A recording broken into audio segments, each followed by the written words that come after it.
Welcome to week 4. So we're well on our way into the class, and hopefully what you have all learned so far has been helpful. I've been getting a couple of email questions from people on the side, and that's great, and it's very helpful.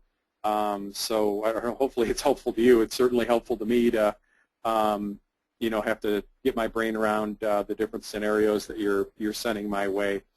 The only caveat I have is feel free to do that, to toss scenarios my way or ask for, questions or concerns that you have about any of the material. I want you to do that, certainly. But any advice I give is generalized. I don't know your specific campaign or your union or your union's protocol. So any advice that I give or opinion that I give is within the context of this course and my experience. And you'll certainly want to check specifically with your state to make sure it jives with, like, for example, if it's public sector, with your state law, or to make sure that it works with how your union goes about doing its business. So I want to add that in there because I think that's an important point too. I've had too many people where a member will come up to me and say, well, my uncle's a union rep somewhere else, and he said we should be doing this, that kind of a scenario. And it drives me crazy. And I'm sure that if I was a rep, in your workplace and you came to them and said, my instructor Cornell said do this, it would drive them crazy too. So it's generalized advice. It's not, counsel that I have about the course material. It's not anything that is, you should just run with it automatically. You should always check with your union, see how things are going, and what makes sense for the way that you normally do things. All right. So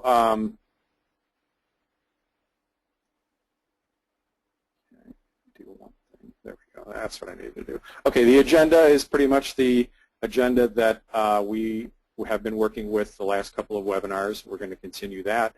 And the reason I go over this, some of you have been here throughout, but there's always the individual or individuals that this might be their first webinar they're tuning into, so that's why I'll be displaying the agenda.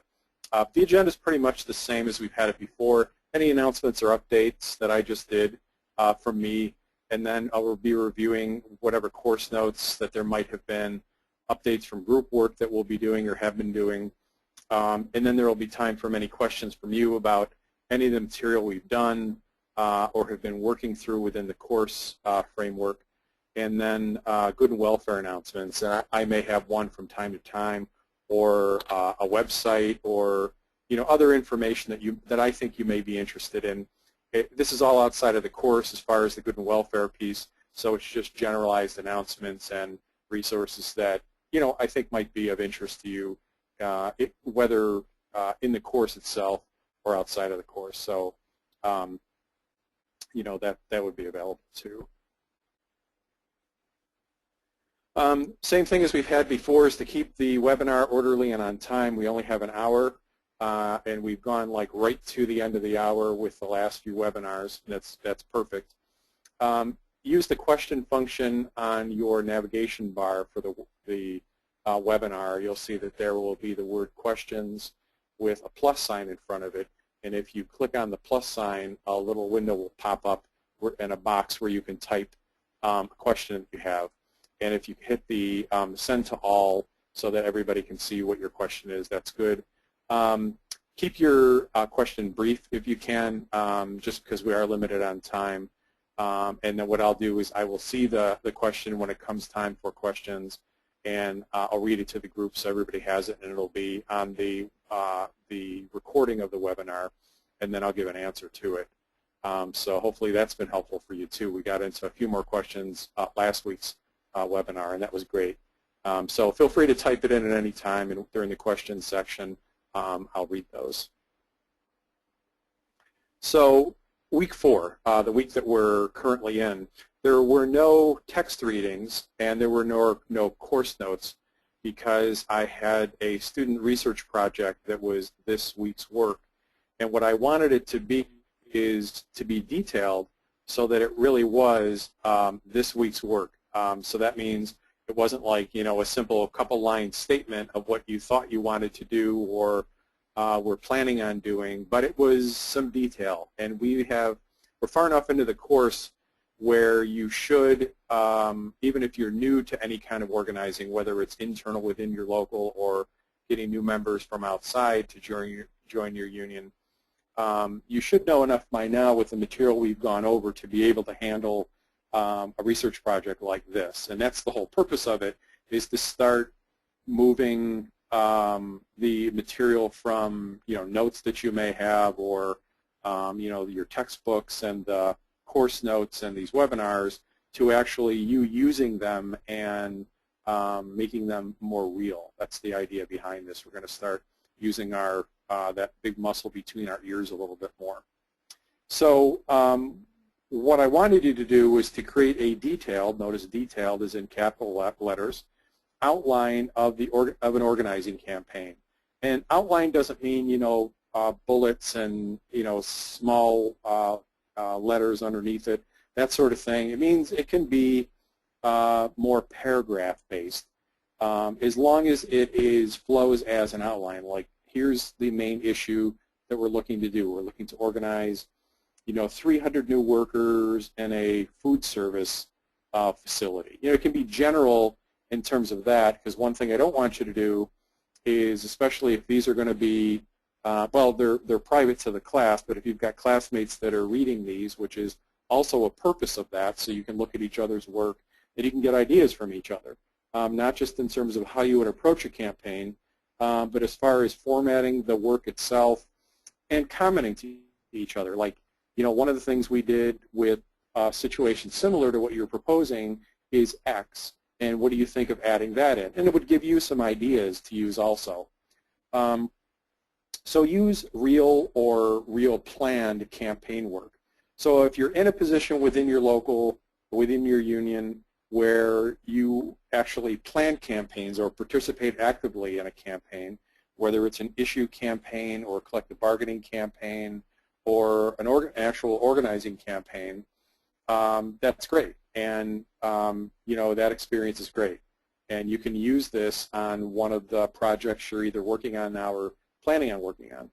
If you're a member who is not involved at that level, then you can do a couple things. You can do something that you would like to see happen, and it can be smaller scale. Or if you're active in your community or a faith-based organization, a congregation, that sort of thing, or a nonprofit or a neighborhood, community group, that's all organizing work. That's why a lot of the notes and texts that I have borrowed from with some of the materials that I have are not necessarily just union organizing materials, because they're like I said a couple of webinars ago, it's difficult to find a lot of that. We're pretty proprietary with a lot of our work from union to union, and a lot of it, what you'll find is you'll find like research work from Cornell, for an example. Kate Bronfenbrenner does quite a bit of work on organizing technique and wins-loss ratios, that sort of thing. Berkeley does some great work with a labor program that they have, and others that are around the country. But it's all academic. It's not from an organizer's point of view necessarily. Kate's a little bit different because she was an organizer, so she has a different viewpoint. Again, change the names to protect the innocent, the campaign, so you don't have to mention the employer's name. You can mention the sector if you want to keep it generalized. I don't want to do anything to damage your campaign through this, but I want it to be helpful for you and helpful for each other.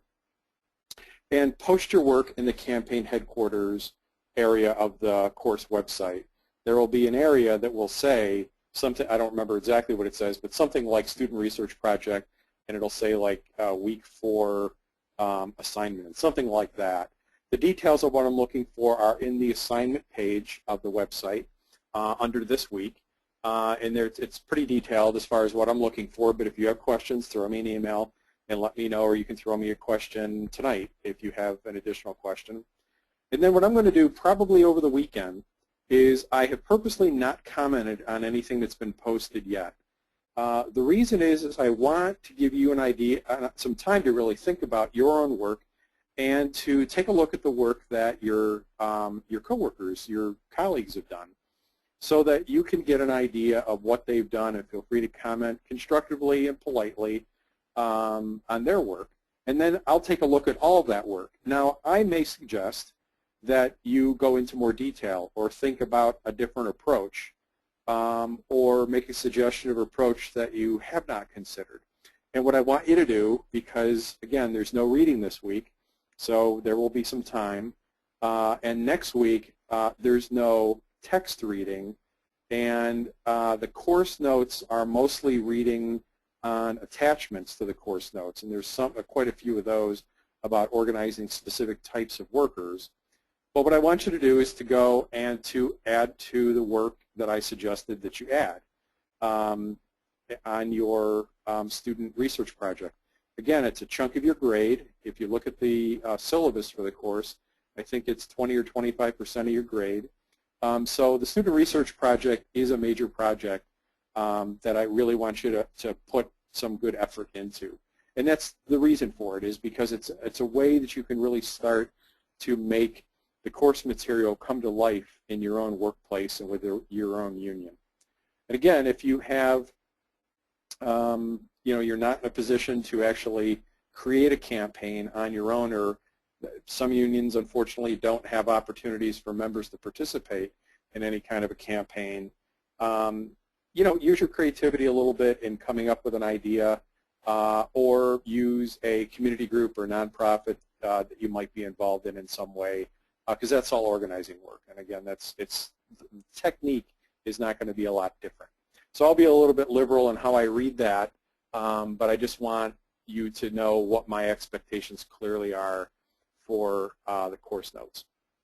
The other thing that you should be aware of coming up, so next week will be week 5, and week 5 will be readings about organizing specific groups of workers like women, professionals, minorities, that sort of thing, because there is certainly a different approach that may be taken with those groups of employees, potential members or members.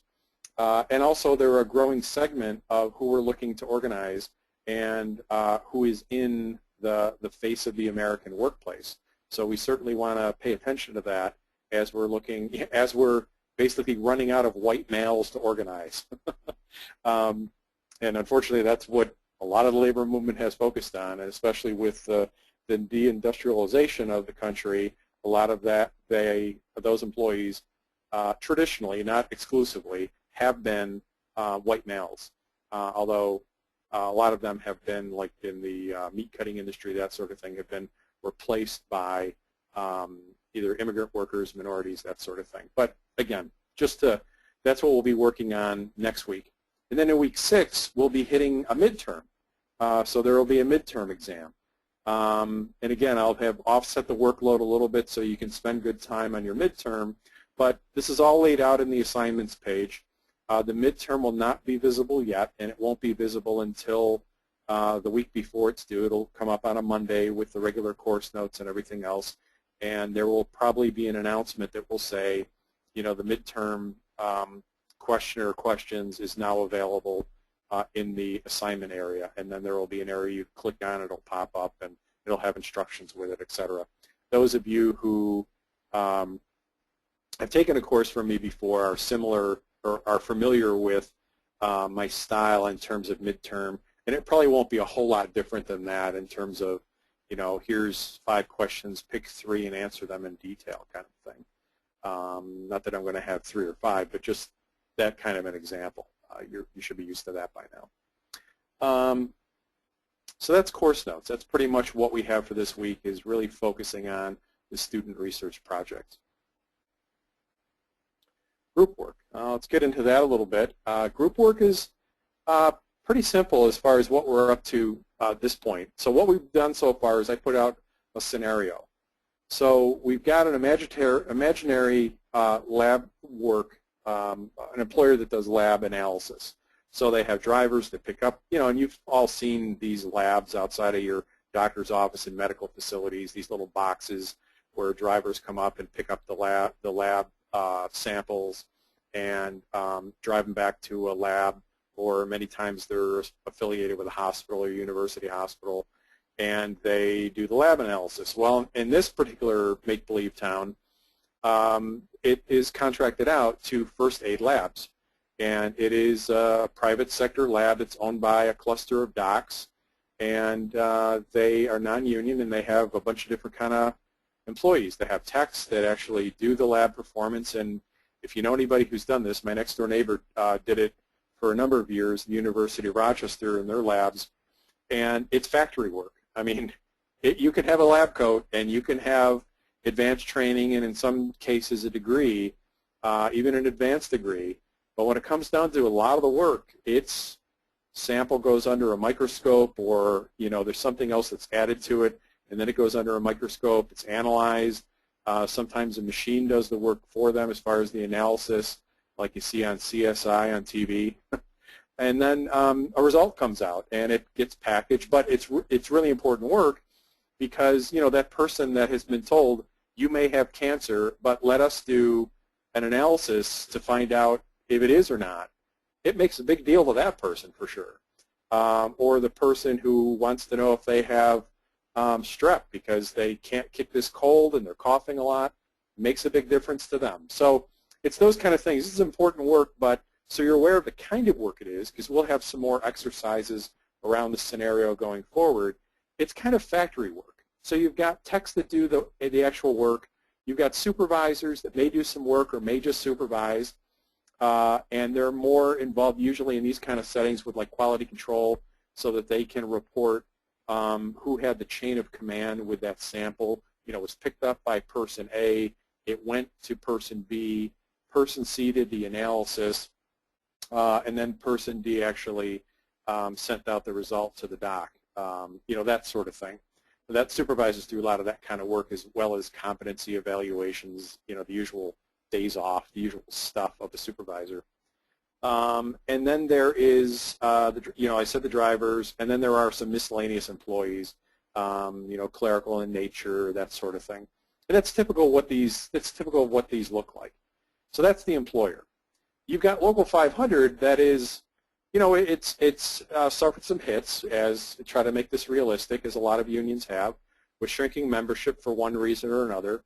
It's got a real interesting mix. This is what you would call an amalgamated local, meaning that it's a local that represents more than one contract. And that's very typical of the Service Employees Union, for an example. The Teamsters have those.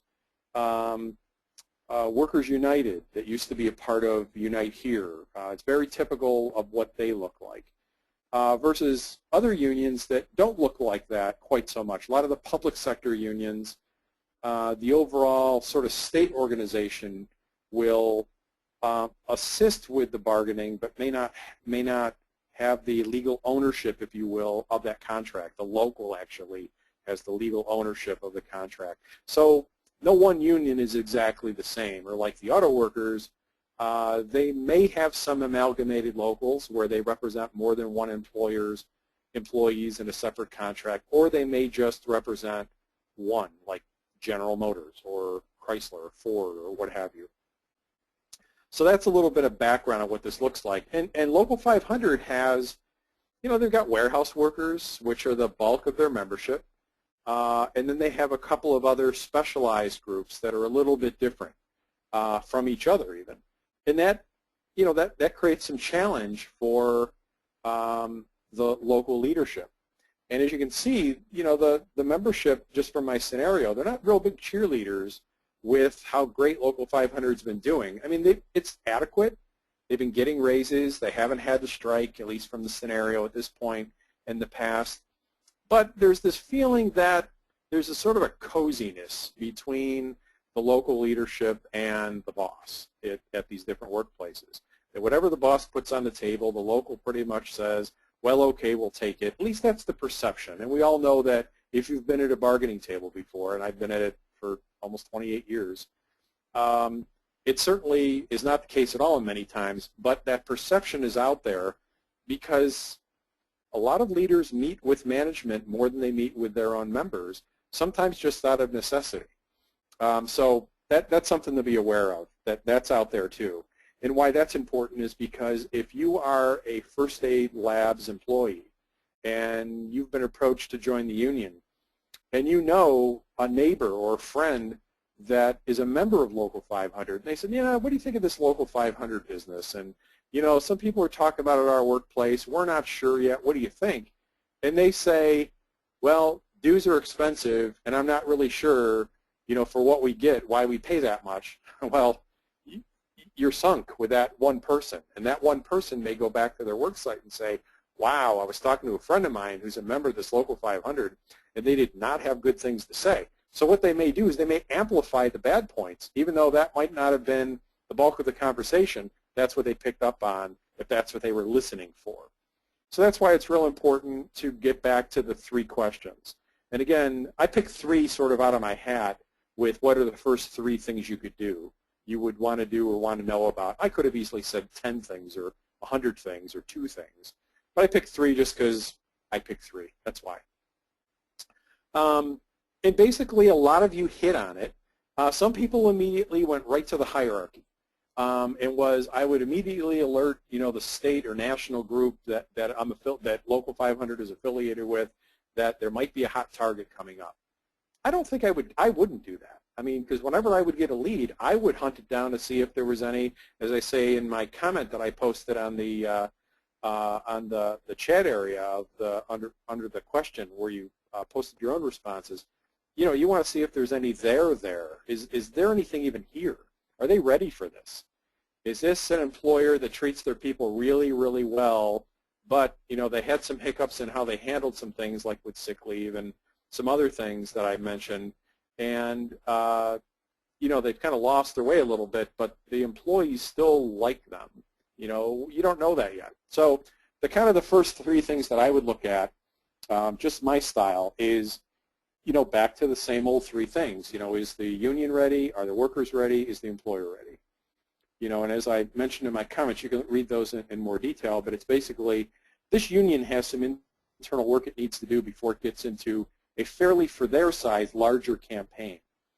And that is, it's got to get its own house in order and communicate more effectively with its own members. It's got to involve its own members in this campaign, meaning they have to train people appropriately.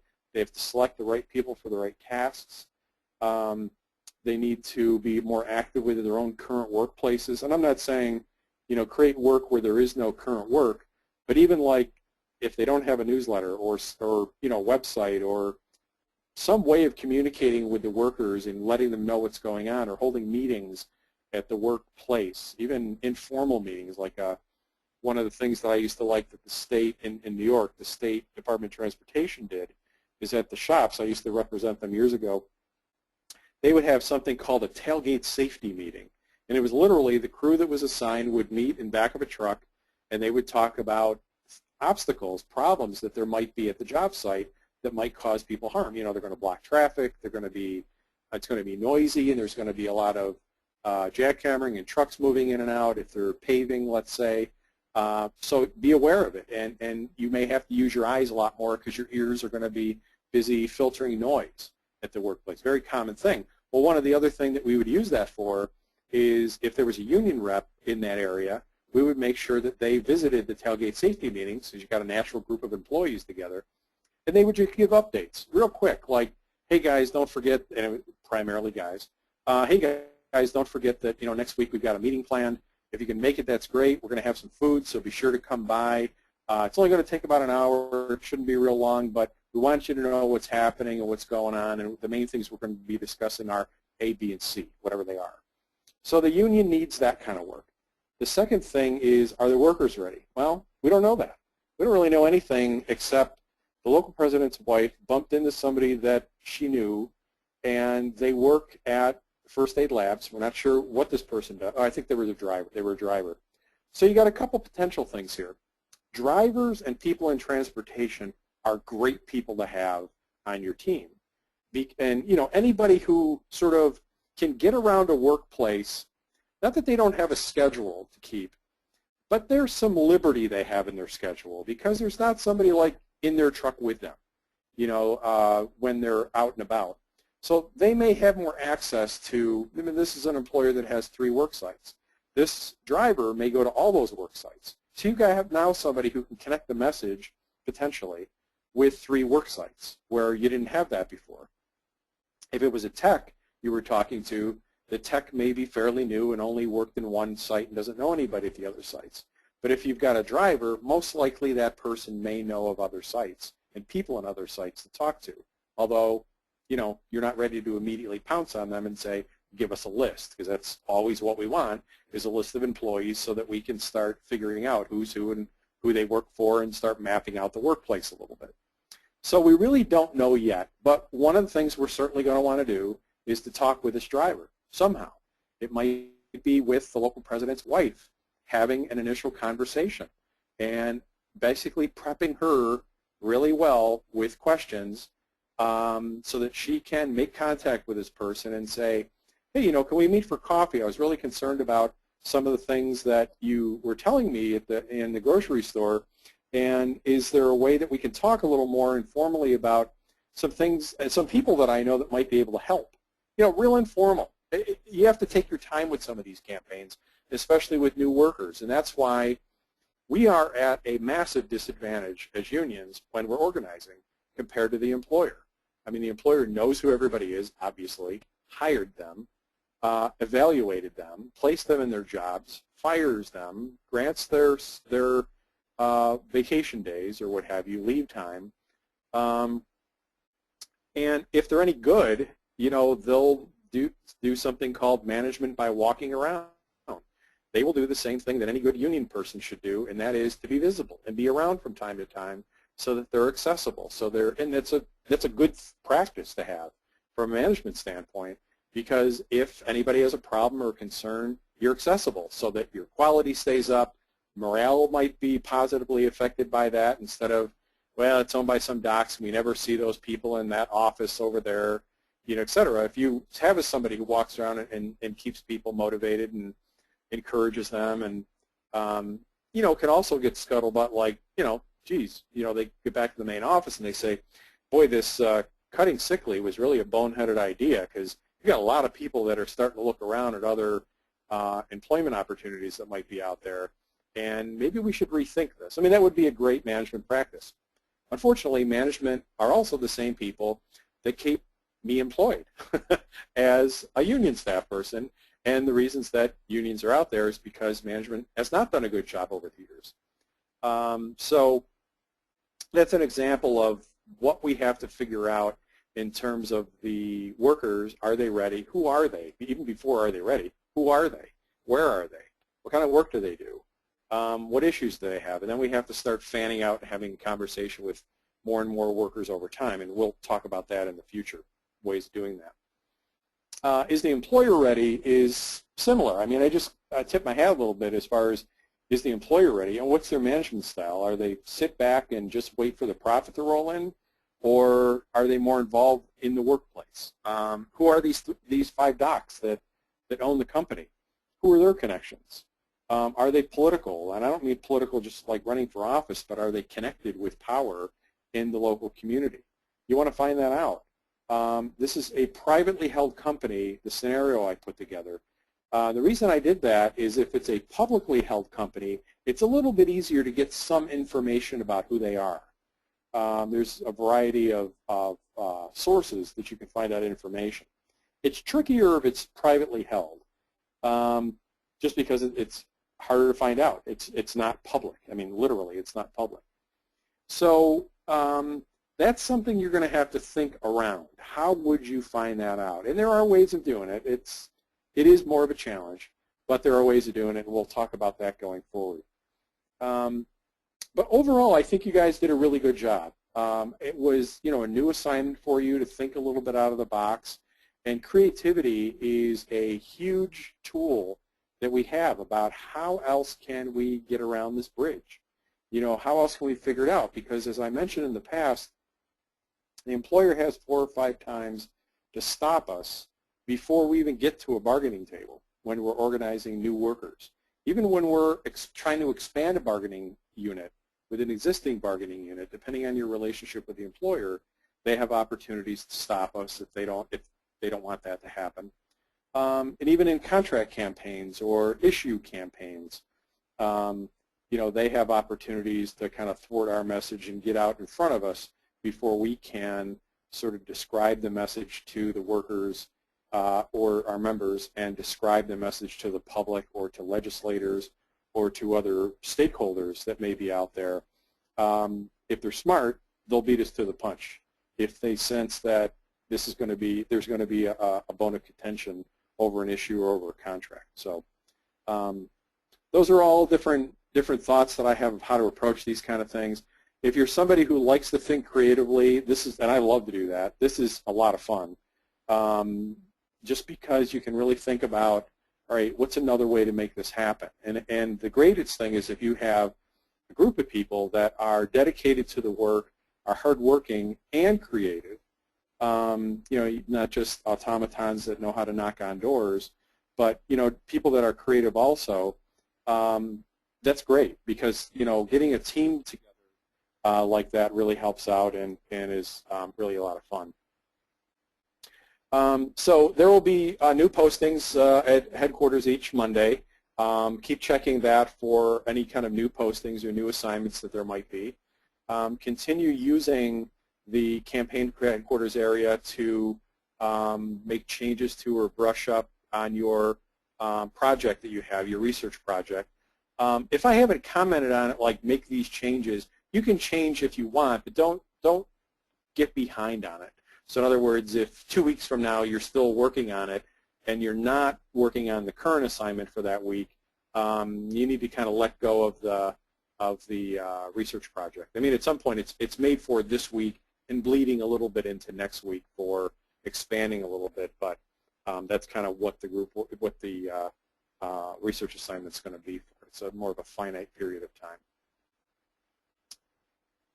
And questions from students. I've got to adjust my screen really quickly because my control panel went away. Now it's back. Okay.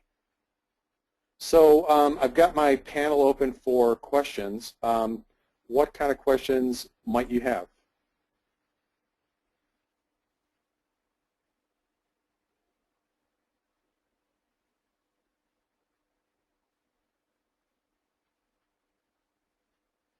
April says hello. Hello, April.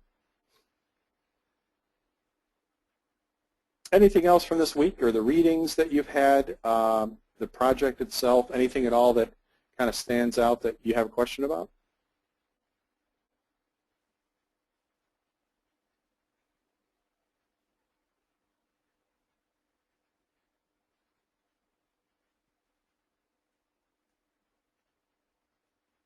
Wow, it's a quiet group tonight. Okay. Well, I'll keep my box open here, so if something comes up, oh, wait, we got one here. Okay, Vinny's got a question.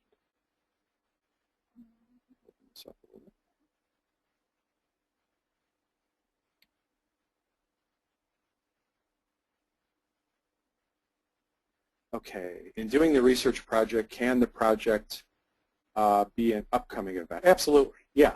And that's the whole idea is this is being made public but not released in full details yet. Yeah, that's fine. That's fine. I mean, like I said, I don't want to do anything to damage your projects. So if there's something that's coming up in the future and you're just kind of thinking some stuff out in your head as a good project for the, that will help you and let you exercise some of the learning you've already had in the course, that's perfect. So again, to protect the innocent, if it hasn't gone public yet, you don't have to name the employer. You don't have to name the specific issue if it's an issue campaign. You can change it a little bit just so it's still confidential, but you get to discuss the work. And that's really what I'm concerned about. It's not who the employer is, that sort of thing, but it's the work. So that's the answer to Vinny. April's got one here. For the group work, I was confused. Are part-time workers currently in the bargaining unit? Are we trying to organize them? Okay, so for the scenario I just had for the group work with Local 500, as far as the lab employees, there are some that are part-time, some that are full-time, some that are supervisors, some that may be dealt as professionals, and I mentioned that in my comments the answer area for the group work. That's some of the stuff that we'll be thinking out going forward. There may be part-timers that are involved, and what that gets at is this. There was one group that I was organizing, and if I didn't include the part-timers, I had more than enough votes, at least I thought at that point, to win easily. But I also knew that the employer could go to the NLRB, this was private sector, could go to the NLRB and ask that the part-time employees be included in the bargaining unit to expand the size of the bargaining unit. And also their hope was if they were counting heads the way I was counting heads for votes, which they always should be, and I always assume they are, then I knew that I was going to have to deal potentially with these part-time employees anyway.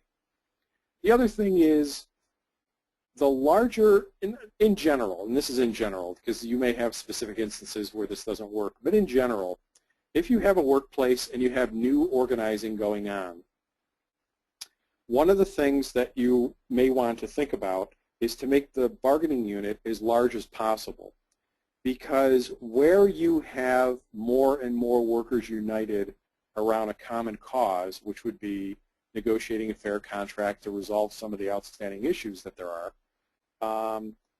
then you will be more successful. Where you have a smaller bargaining unit with a chunk of employees that are non-union,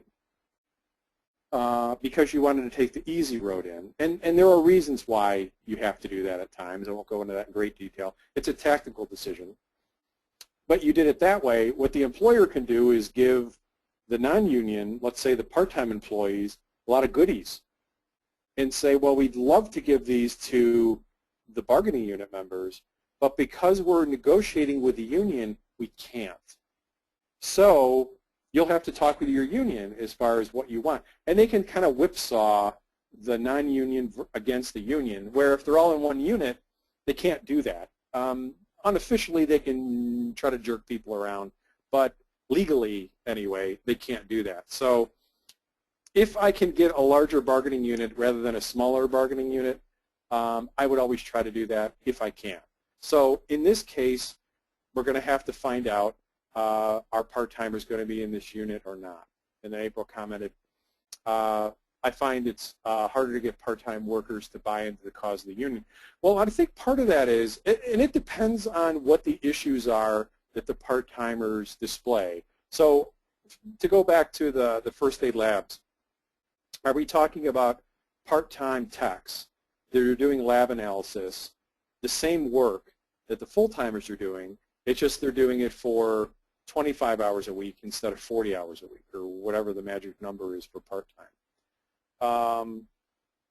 You know, why are they part-time? Is it because there were more full-timers, but there was some funding dried up somewhere, and so what they did was they reduced, let's say, a percentage of the full-timers and cut their hours and created more part-timers?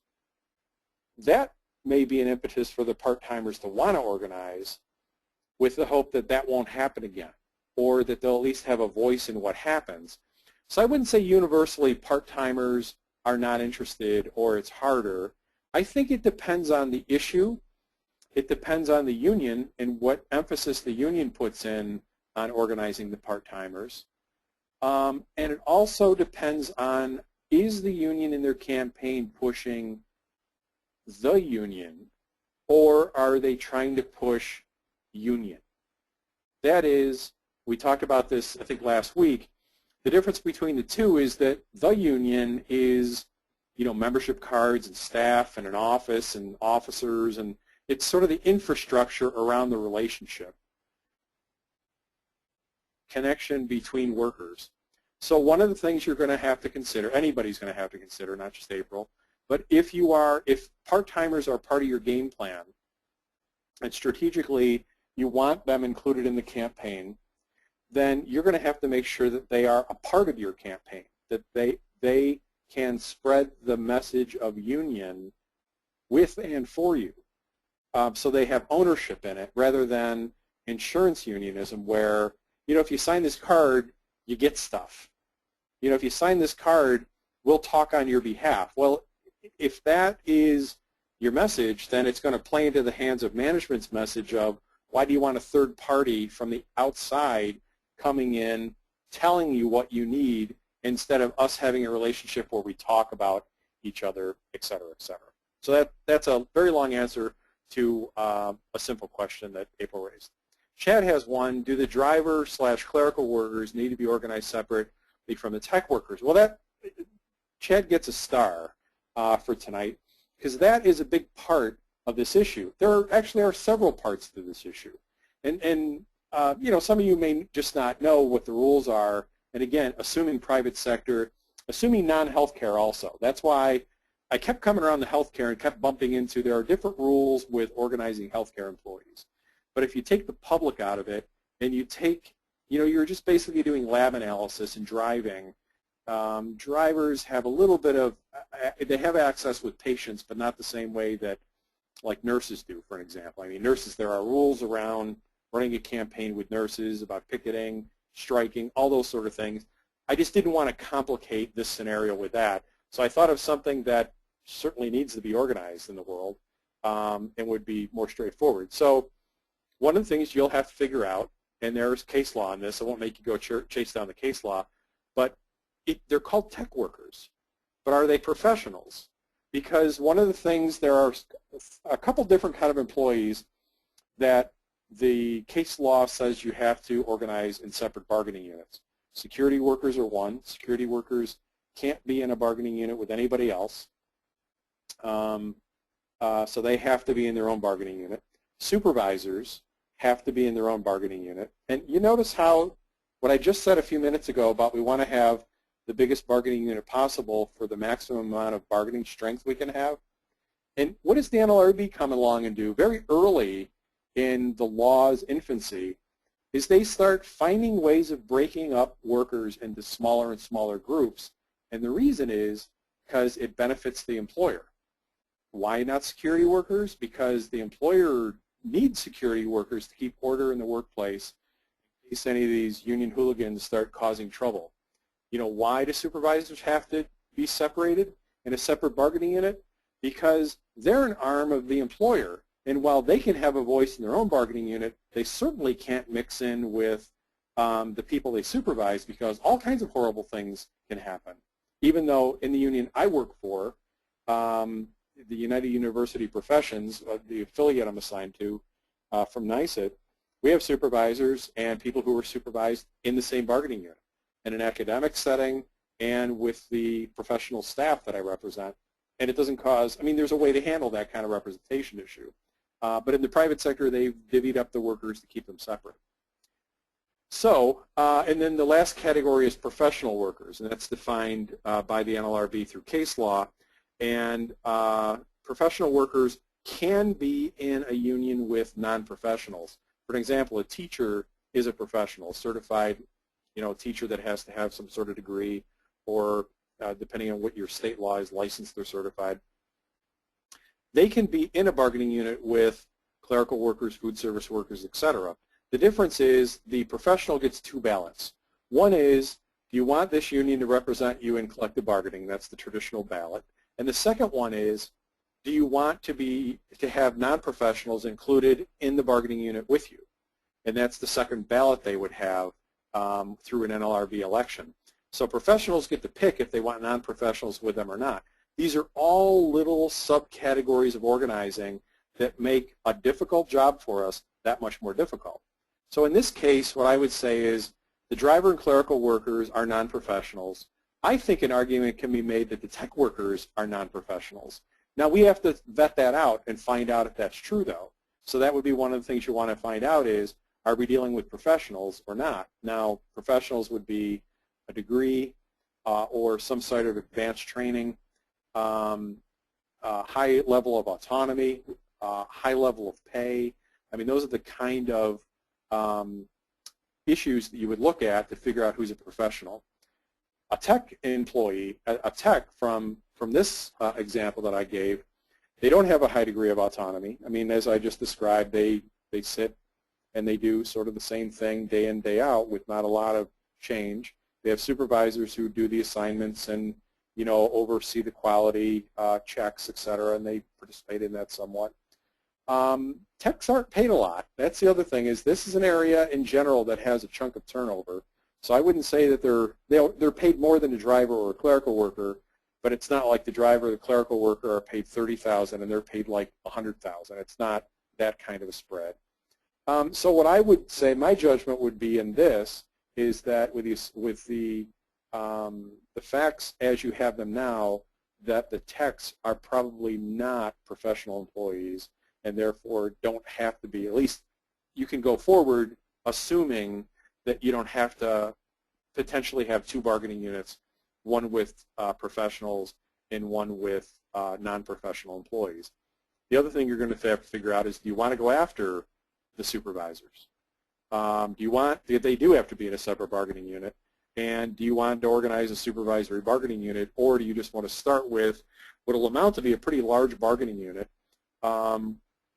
of non-professionals, you know, the techs, the drivers, the clerical workers, et cetera, or not? So that's a long answer to Chad's question, but it just shows some of the complexity that you have to go through when you're figuring out who you want to have a conversation with. And you might want to start with having a conversation with a lot of people, because, you know, I wrote the scenario so I can tell you some of the answers and my insights into how I wrote it. But if you're cold and you've got one driver and that's your lead, and that's very common that happens, you have to figure out all the other pieces to the puzzle once you're able to map out the workplace and figure out who works where, who reports to whom, those kind of things. Those are the kind of things you're going to have to figure out. All right, good questions tonight. So I am going to close out that section for right now. If you have others, I'll see that there's another question up. That's fine too. So good and welfare. The only thing I have here is, some of you may know about this. Union Communication Services there's a gentleman who has put this together over the years. His website's there, unionist.com, and he puts a bunch of different publications together. Some have to do with union organizing. Some have to do with, you know, why are unions necessary. A good chunk of them have to do with steward training and grievance handling training. That could be really useful to you, especially, I mean, like a scenario like this, where you have Local 500's membership that's sort of like, yeah, we're union members, but, you know, we're more prisoners than volunteers at this point. You know, we pay dues because we have to, not because we want to. You know, these are the kind of resources that can give you ideas as far as, you know, what can I do to enrich this membership a little bit more and to help them feel more of a piece of this whole puzzle rather than, you know, somebody who has bought some insurance reluctantly and is waiting for, you know, their tire to go flat on their car so they can call the union and say, come fix my flat. I mean, that's what we try not to get into. So again, using the question function that we've just been using here, does anybody have any good and welfare, any wins or anything that has been going really well that you want to brag about to your classmates here? That's what this is for. Does anybody have any good and welfare out there? April, excellent. I'm attending a CSEA delegates meeting all next week in Lake Placid. My first one, and I'm excited. I've been to, we used to go to the delegates meetings as staff when I was a CSEA labor relations specialist. CSEA, for those of you following this at home, is a public employee union that represents state employees and local government school district employees in New York State. It's a large chunk of AFSCME, the American Federation of State Government Municipal Employees. I think I said that right. I think it's not government, it's county. Anyway, you can look it up. CSEA it's a good union. I cut my teeth in there for almost 12 years as a staff person. Went to a lot of the delegates meetings. Lake Placid's a great place this time of year to have delegates meetings. I think the leaves are probably going to be just past peak, but it's still an awesome place to be, and great. I'm glad for you. Anybody else? Anything that's going on that you want to share with others?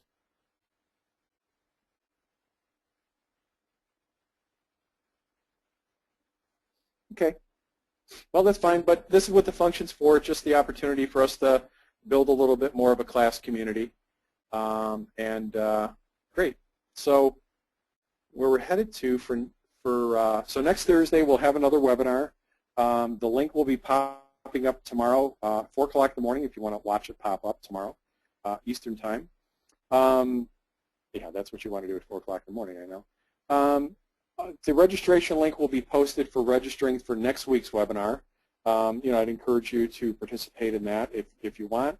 Again, it's not mandatory. You're not graded for it. It's made to help you. It's another tool to help you through the class. If you're not able to make it, that's fine. There will also be a YouTube site, and the link to YouTube will be posted. Again, this will all be through the announcements page on the course website. And I think that's all we have tonight. Thanks for tuning in, and we'll be back. I'll be back next Thursday at 8 o'clock Eastern Time. We finished about 10 minutes early, so that worked okay. I hope you have a really good rest of the night, and if you have any questions, feel free to email me, patdomerats@yahoo.com.